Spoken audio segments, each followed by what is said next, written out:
It is incredible the difference a week makes. Last week we were getting our third cut silage lifted, the fields were pretty dry, weren't leaving any tracks, grazing was going well. I'm pretty sure in a video in the last 2 weeks, whether it was on TikTok or YouTube, I can't remember, but I said, I feel like 2024 has turned a corner and we're hopefully going to get a really good end to the year. Well, that definitely is not going to be the case. Over the last 4 or 5 days, we have had what I can only describe as a catastrophic amount of rainfall. This is the grazing situation, which kind of illustrates how much rain we had quite nicely. In the distance, the fields were wet, but they weren't too wet. And then we had so much rain within 24 hours that they made a total mess of the field the day after. I then gave them fresh grass for what will be now 2 nights ago, and they totally destroyed the field. I'm not sure if it comes up on camera, but the field is an absolute mess. And then it did stay dry yesterday, so this was yesterday's grazing, which was a bit of an improvement, but last night they destroyed another field. This is not a wet grazing field, okay? It's insane. Absolutely insane. Hope I don't get bogged. So I had a contractor booked to do umbilical slurry on Monday. So much rain, had to cancel him. Then rescheduled for Tuesday, so much rain, had to cancel him. And he was planning to come this morning. And that was the plan up until half an hour ago. I actually drove 2 hours home from being on holiday. I left at 6 a.m. this morning because the plan was to do slurry today. And I was at half an hour from home, the rain was pelting down, and I was like, okay, this is not going to happen, I'm going to have to cancel again. So I had to cancel the slurry again. Hopefully we're going to get it done tomorrow morning because the situation might not improve, but it is dry for 24 hours from this afternoon on, so I'm going to take advantage of that and try to get the slurry done tomorrow. If it's not obvious, I am so fed up with 2024. I'm so out of breath, this is ridiculous. A lot of walking and carrying a fence and posts is exhausting, especially when it's this wet. So the plan for this week's video is to divide it into 2 parts. Today we are going to chat about the effect this weather is having on our cows, our milk yield, how we're managing the situation, what we're doing to try and cope with the wet weather. And then part 2 is going to be the slurry, which hopefully, no matter what, is happening tomorrow. And a word of warning, the first part of this video is going to be pretty negative because herd performance is not good. It is not good. It's been a really, really bad week. So I feel like I deserve to be negative and to complain a lot for the next 20 or 30 minutes. There will be points of positivity, 100%, but this year has just been ridiculous, like truly ridiculous. A lot of my problems this year have actually been related to the fact that I graze my cows. And I have no plans to stop grazing my cows, but it's just been one of them years where if someone who was grazing concluded that they'd be better keeping their cows in the house, I would totally understand that decision. And you would be right to ask, why do you keep grazing your cows, Andrew? Why do you not keep them in the house? Would you not make more money? The answer is yes, I would make more money. And normally I'd give you a whole list of reasons as to why I graze my cows. But at this point, I honestly don't know why I bother trying to graze my cows because the weather has been so bad. I think at this point it's just pure stubbornness. That's the only thing that's keeping me grazing. But there is things you can do to make grazing a little bit easier in wet weather. We have invested a heck of a lot of money in lanes and entrances, and that really, really pays off in wet weather. The cows skipped ahead 5 or 6 days grazing to come into this field at the minute because it's so wet, because this is going to be reseeded at the end of the year if it ever dries up. So the damage due to this field should, in theory, have very minimal impact. So that's why they've moved into here. We will back fence this so that they're only in a paddock for 24 hours and then they move on. Again, trying to prevent too much damage. We've dried a lot of cows off. There's a whole list of things. We'll get into more detail on that after breakfast, but first thing I wanted to show you is the reason they're grazing this field is because it can be sacrificed. It also has a lane the entire way down the side of it, so we can just graze the fields as we need and close the cows out of it before we move on to the next. Anyway, that's enough complaining about grazing, and it started to rain, so I need to hurry up and get back inside. I've put this wire up along this lane, so it'll send the cows up to the top of the field and then come in at the back, so whenever they come out, they're coming out a different entrance. Just another example of the little things that you can do to make grazing possible. This just makes grazing possible. It does not mean you're not going to wreck fields. But anyway, I'm going to go get my breakfast, have a really big cup of coffee this morning, and whenever I'm closing the cows down, I'll show you what they're like in the field, and then we'll get into this week's video, chat about farm performance, silage, all that sort of good stuff. Right, so welcome back to an hour and a half later, and we have changed our plans again. The key in farming is to be flexible. So I know I said we weren't going to do Slurry today, and we're still not using an umbilical system today. That's still happening tomorrow, which will still be the second part of this video, but we are going to try and do some Slurry ourselves today. My dad claims that the silage fields are dry. Now, I don't believe him, but we're going to try and get a few of the very driest fields done today. It actually forecasts no rain now until tomorrow afternoon. So I think it's a good decision to try and get some Slurry out. We basically have heavy rain coming again on Sunday. Today is Wednesday. So that gives us the next 4 days to get 130 acres covered with Slurry. That's obviously not going to happen, but we should get the majority of it covered.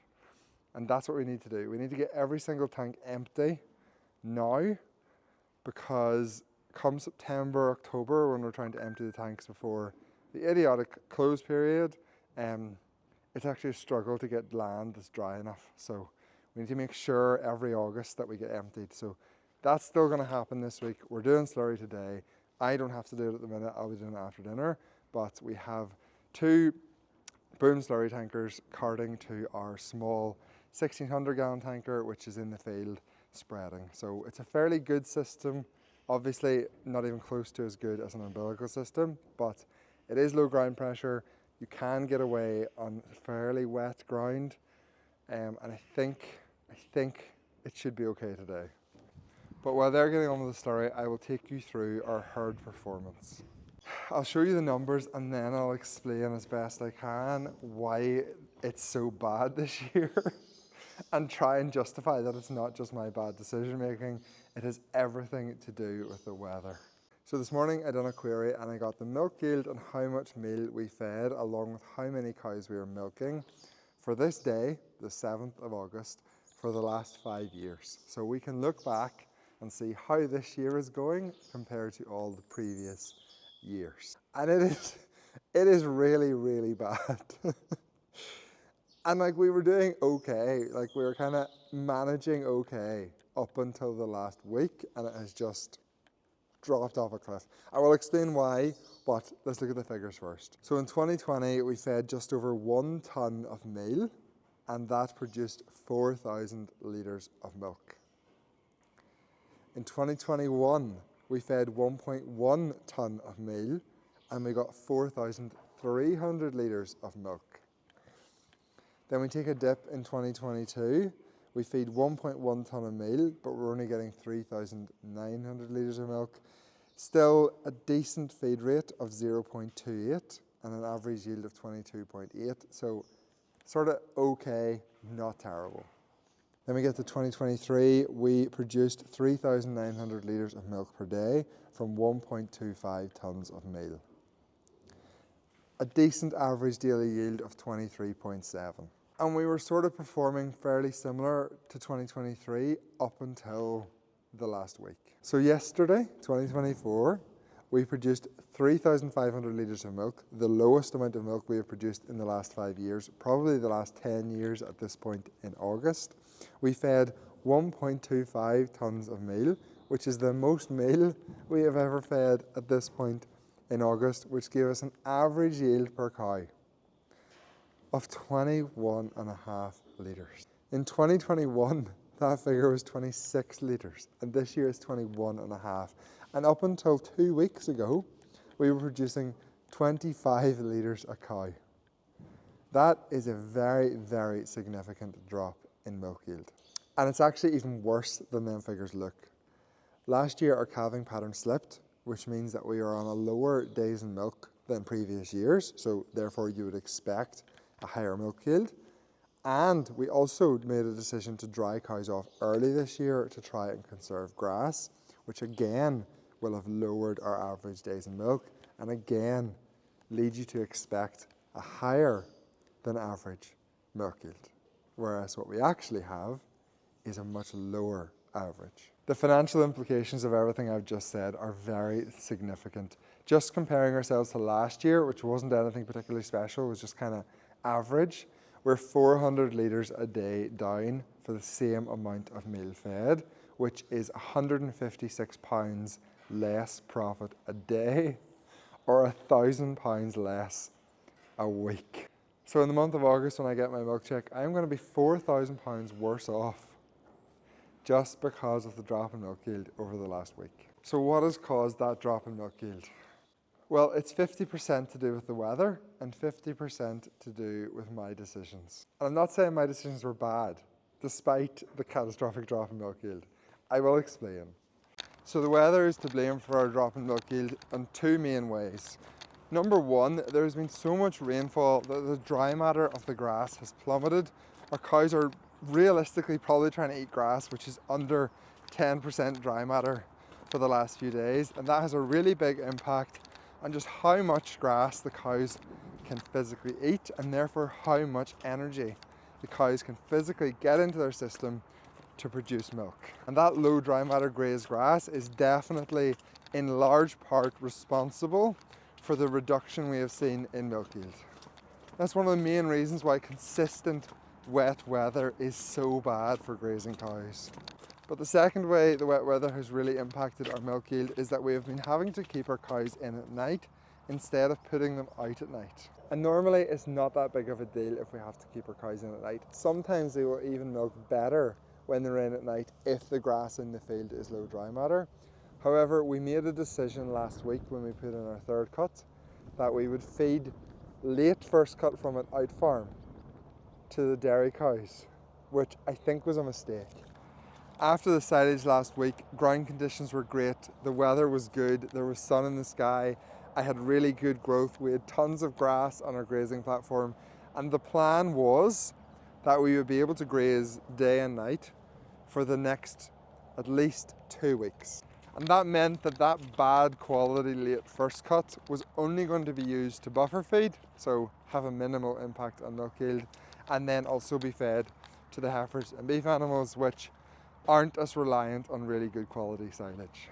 So we opened the pit on the out farm, we started bringing that silage home, and then the weather turned and we had a catastrophic amount of rain over the course of 2 days, which essentially meant that the cows couldn't go out at night. We are still putting some cows out at night.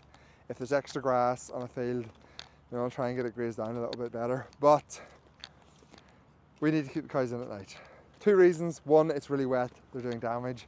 And also the low dry matter grass, the low dry matter grazing grass, they just need silage in the system to bring their overall average dry matter that they're eating back up again. So we're keeping the cows in at night, and we're also feeding them bad quality, late, first cut silage from our out farm. I haven't sampled this silage yet, I will sample it at some point, but it's probably the low 10s for ME, which is just not something you want to feed to dairy cows. So on one side we have the wet weather dropping the dry matter in the grass, restricting intakes, meaning the cow has less energy to produce milk, which was not my fault. There's nothing I can do about it. I have to keep grazing my fields. I can't just let the grass get ahead of the cows and energy drop off. Out of my control. And then the other half of the problem was my decision to not open the good silage at home and instead feed the bad silage at the out farm for a few weeks. But I still think that was the right decision. Let me explain. So why did I decide to feed the bad silage from the out farm and not feed the good silage at home? Well, the main reason is we had to fill both silage pits. So this is third cut that went in last week, and this is third cut that went in last week. So we don't really have an option to feed this straight away. I know some people do it. I know the cows will eat it. It's technically possible, but you get increased losses. Your silage hasn't fermented properly and it'll heat really quickly. The oxygen gets back like 1.5 meters through the face, and it causes absolute carnage if your grass isn't at a stable pH. So there's lots of reasons why opening silage straight after you put it in is a bad idea. There's two other very important reasons which also led to the decision to feed the bad silage at the out farm, which is at least partially responsible for the dire situation our cows are in, producing 21.5 litres off an ocean of meal. A big consideration was that we have 23 acres of silage left to go in, and rather than having to strip this cover back and stick it in here, we have the option now of putting it into the silage pit at the out farm. There's plenty of room, and by opening that silage pit and starting to feed it, it means that it's easy for us to add that 23 acres in at the front of it, seal it all back up again, and it's sealed, not going to go off until we need it in October. And the other big consideration is I want to feed as little of this silage at home as possible. We need to fill this second silo just as much as the other silo, and our fourth cut is just about going to manage to do that, I hope. But if we start feeding through this and we're halfway through the silage pit before we put in our fourth cut, there's not a hope the fourth cut is going to fill this silage pit, which is bad news because we're going to run out of silage on the home farm, and you don't want to do that. So I'm kind of taking a hit now so that I am set up for a successful winter. I think what I'm really trying to get across is that in dairy farming, sometimes there is no good options, there is just bad options. And I think the decision to feed the out farm was the good bad option and not the bad option, despite the fact that I'm losing £1,000 a week, in part because of that decision.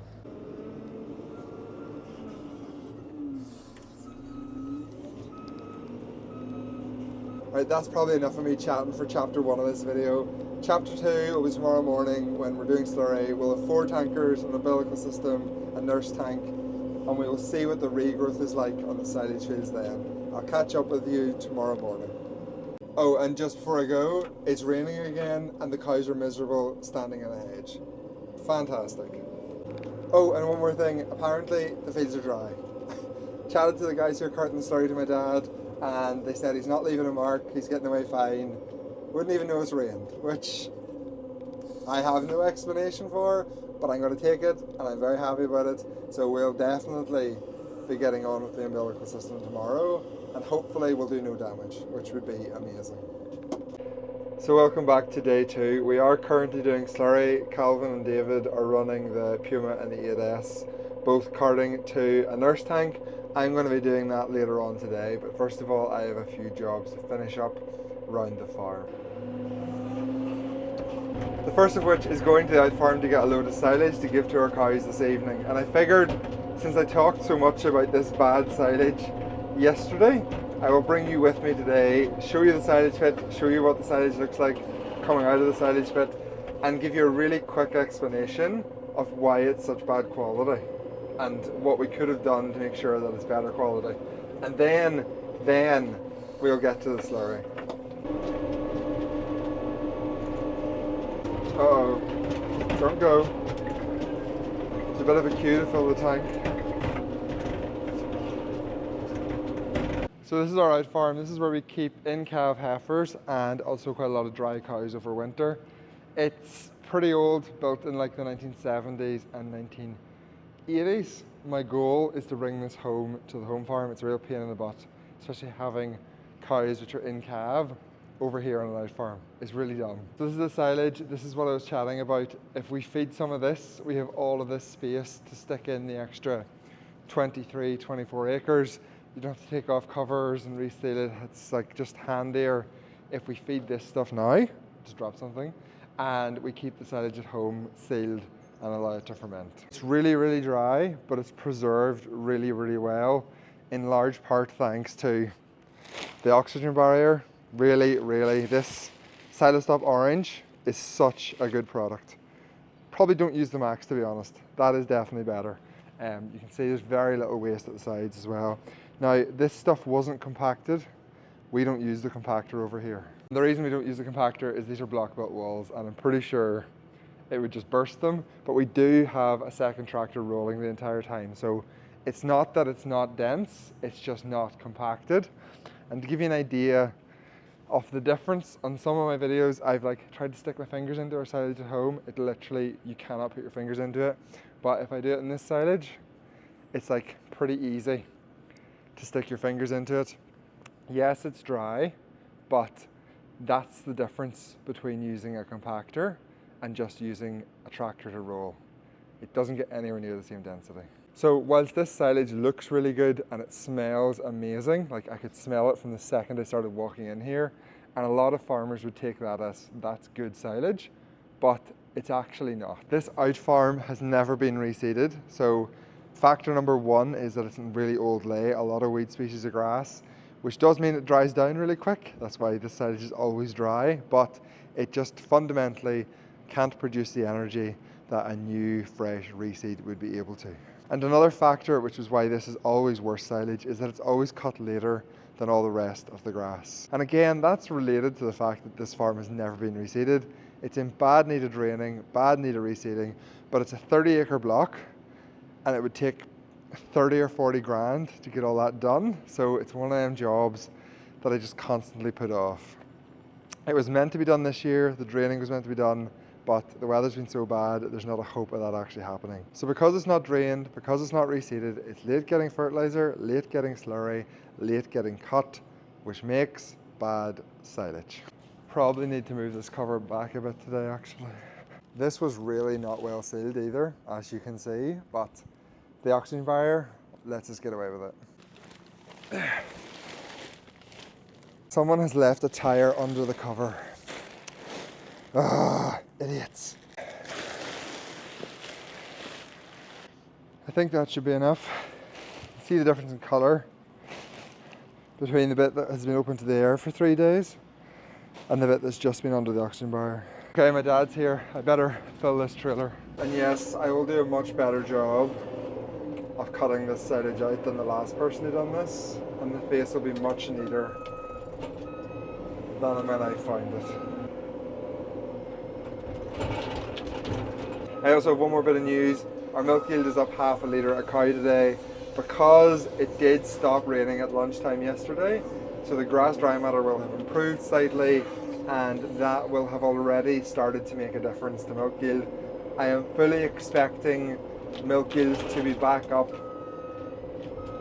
probably close to 23 litres tomorrow. So I will stick this in the edit right here as to what the litres are tomorrow, and my guess will be 22.8, something like that. Just because it stopped raining, grass dry matters have improved, nothing else has changed. Much neater face than when I found it. Right, let's get this video finished. I will get my drone out and we will go and video some slurry. I promise I will not make this as good as last week's silage video. That was way too much effort. And I'll just keep this short and to the point.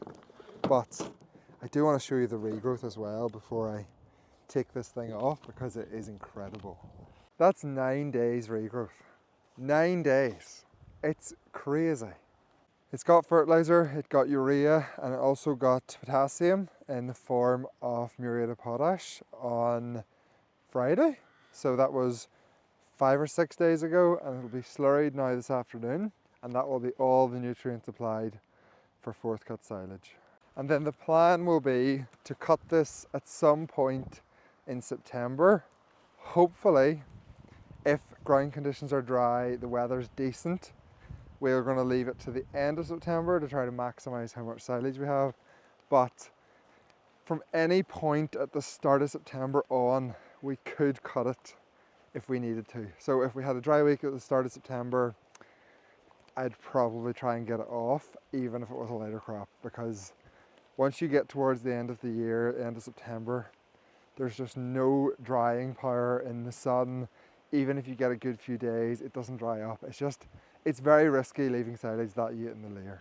That late in the year. Right, let's go fly my drone, enjoy the montage, and I'll catch up with you at the end.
Hopefully you enjoyed that little drone video. That took absolutely ages to film.